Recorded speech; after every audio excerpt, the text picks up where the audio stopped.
नमस्कार everyone, today we are going to question number 9 of exercise 8.1। Ninth question क्या है? Ninth question में आपको ये फिगर दिया हुआ है, ये डायग्राम दिया हुआ है। इस एबीसीडी को पैरेललोग्राम बताया हुआ है, that is given ABCD is a parallelogram and BD is diagonal, clear.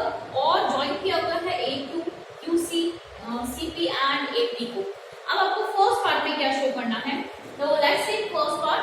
First part is question triangle APD in triangle APD, ये APD triangle हो गया, APD and second triangle is BQC and triangle BQC।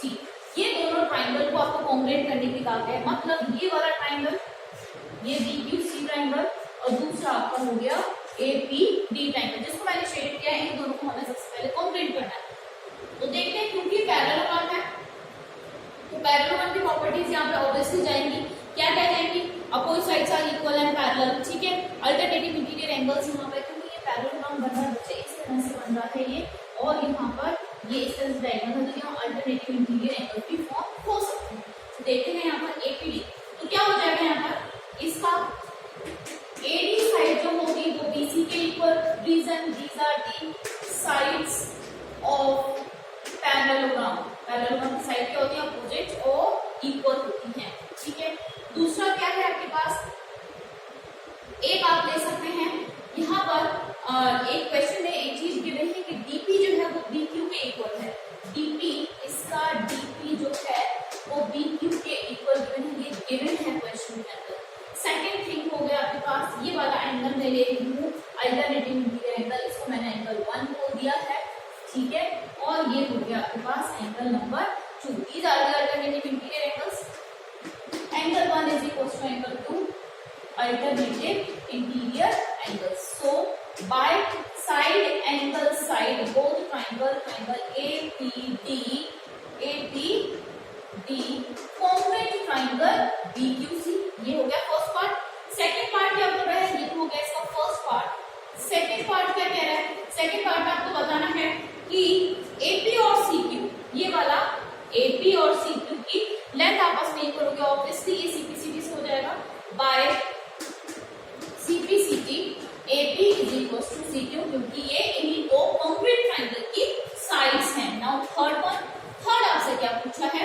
Third आपसे है question AQB in triangle AQB, एक ही हो गया AQB, दूसरा हो गया। अब आप क्या करेंगे, इन शेडेड एरियाज को नहीं देखेंगे, जिसको मैंने शेड किया था, अब इसका काम हो चुका है। अब ये वाला जो पार्ट है इसको देखेंगे, वाले ट्राइंगल्स हैं आपके पास, तो AQB और दूसरा ट्राइंगल है and in triangle DQC and in triangle we have got CPD is a triangle, that is CP और D is a triangle। ये दोनों ट्राइंगल हमने लिए, ठीक है। अब AQB ट्राइंगल में देखो, again the sides are equal, क्योंकि ना parallelogram opposite sides are equal, so यहाँ पे we can write AB is equal to CD। यहाँ आप लिखें these are the sides of parallelogram, clear. एक और चीज हम बोल सकते हैं, क्या बता सकते हो, अगेन यहाँ पर अल्टरनेटिव इंटीरियर एंगल मिलेंगे, तो ये वाला अब मिलेगा इस फॉर्म में आपको, ये वाला एंगल होगा इसके इक्वल, तो ये वाला जो एंगल होगा वो किसके इक्वल होगा? इसके इक्वल। तो एंगल 3 जो होगा एंगल 4 के इक्वल, ये क्या हो गया? Again alternative interior angles, angle 3 is equal to angle 4 alternative interior angles, क्योंकि ये पैरेललोग्राम है। और दूसरा आपको क्या दिया हुआ है, BQ जो है यहाँ पे दिया हुआ है हमें कि BQ जो है DP के इक्वल है, यहाँ पे मैंने यूज किया BQ is equal to DP, ये गिवन है क्वेश्चन के अंदर। Again by SAS both triangle AQB is congruent triangle CPD, clear. ये तो होगा इसके 3 पार्ट। फोर्थ पार्ट के बारे में बात करते हैं। फोर्थ पार्ट क्या कह रहा है इसका? फोर्थ पार्ट है आपको बताना है कि AQ और CP इक्वल होंगे, ऑब्वियसली इक्वल होंगे क्योंकि ये कॉन्क्रीट ट्राइंगल के पार्ट्स हैं, तो आप लिख सकते हैं by CPCT AQ is equal to C। ये है इसमें बेटा 4 पार्ट्स। ये क्वेश्चन आपका 4 मार्क्स में और 3 मार्क्स में पूछा जा सकता है। Now we have fifth part. Fifth part में क्या है आपको बताना है कि ये ए क्यू बी सी जो अंदर की तरफ क्वाड बन रहा है ये पैरेललोग्राम होगा। पैरेललोग्राम देखो कैसे हो सकता है, यहाँ पे ये अपोजिट साइड से हमें मिल चुकी है, AP is equal to QC मिल चुका है यहाँ पर फर्स्ट पार्ट से, ये AP था बेटा, AP is equal to CQ ये हमें मिल चुका है फर्स्ट पार्ट से, एंड सेकंड पार्ट से we have AQ is equal to CP ये हमें यहाँ से ये मिल चुका है। तो ये तो हमारे पास आगे के अपोजिट साइड जो है इक्वल आ चुकी हैं, but opposite side equal rectangle में भी होती है, बट हमें तो पैरेललोग्राम शो करना है। तो पैरेललोग्राम में हम ऐसा क्या बताएं कि यहाँ पर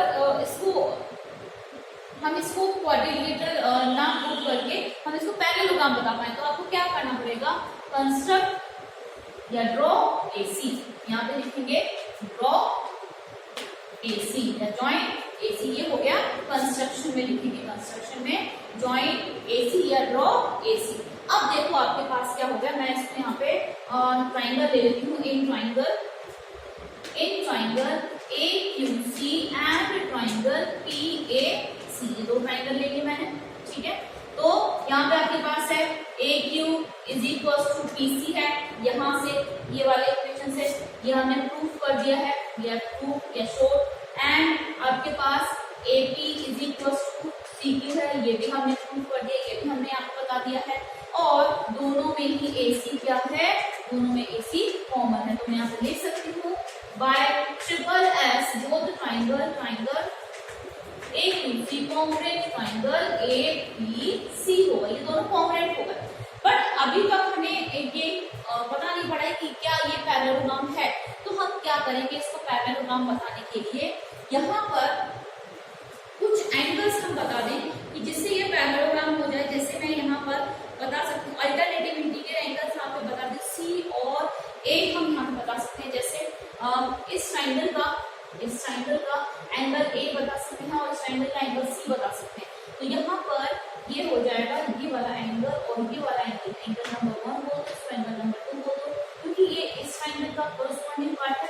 तो by CPCT angle 1 is equal to angle 2 हो जाएगा, angle 1 is equal to angle 2, ठीक है।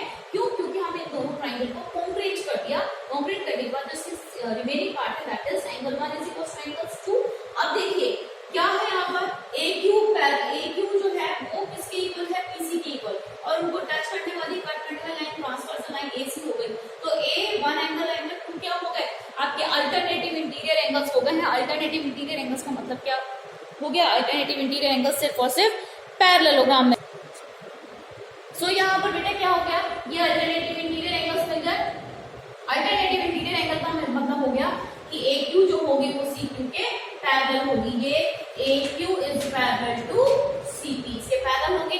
पैरेलल होने का मतलब ये क्या हो गया, सो अगर किसी क्वाड्रिलेटरल में एक साइड पैरेलल मिल रही है तो वो क्या है, वो क्वाड्रिलेटरल। सो क्वाड मैं इस तरह में लिख सकती हूँ, so quad AQCP is a parallelogram if there is one pair of opposite sides are parallel in a quadrilateral, so this is a parallelogram, this will be converged in parallelogram. Now take question number first of this exercise. question number first क्या दिया हुआ है, एक quadrilateral के 4 angles का ratio given है, ratio is 3:5:9:13, so find all the angles. अब you know that in a quadrilateral sum of all angles is 360 degree. So angle sum property क्या होती है, in quadrilateral sum of all angles is 360 degree, ये होगी इसकी angle sum property किसी भी quadrilateral की प्रॉपर्टी। तो अब रेशियो गिवन है तो ऑब्वियसली रेशियो जब घटेगा तो वहां पे कांस्टेंट आ जाता है। So now we can write 3x plus 5x, x is constant, 13x is equal to 360 degree, ये हो गई एंगल सम प्रॉपर्टी ऑफ इसकी क्वाड्रिलेटरल। तो यहाँ पर इन सबको हम प्लस कर देते हैं, इन सबको प्लस करने के बाद आपको मिलेगा 30x यहाँ पर मिलेगा आपको 30x is equal to 360 and x is equal to 360 divided by 30, x की वैल्यू ये कैंसिल हो गई, 12 डिग्री मिल गया है, x कितना मिल गया है, 12 डिग्री आपको मिल गया है। तो आप फर्स्ट एंगल की वैल्यू निकाल सकते हैं जो कि 3x है, वो क्या हो जाएगा 3 × 12 वैल्यू लिखें, 5x की वैल्यू निकालोगे 5 × वैल्यू हो जाएगी यहाँ पर। And 9 into x 9 multiply by 12, 13 into x 13 multiply by 12। इस तरह से हम इनकी वैल्यू निकाल के मल्टीप्लाई करके लिख लेंगे तो सारे ये एंगल्स की वैल्यू हमें मिल जाएगी। So these are the values of all four angles in quadrilateral. I hope ये क्वेश्चन आपको समझ में आएगा, बहुत ही इजी क्वेश्चन था ये।